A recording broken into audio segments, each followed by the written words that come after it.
Yan guys, kung makikita natin, yan po yung binili natin na tablecloth sa TikTok. Ayan, makikita po natin yan sa aking TikTok shop.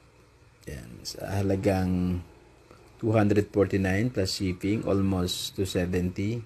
PVC na po yan. PVC mantle.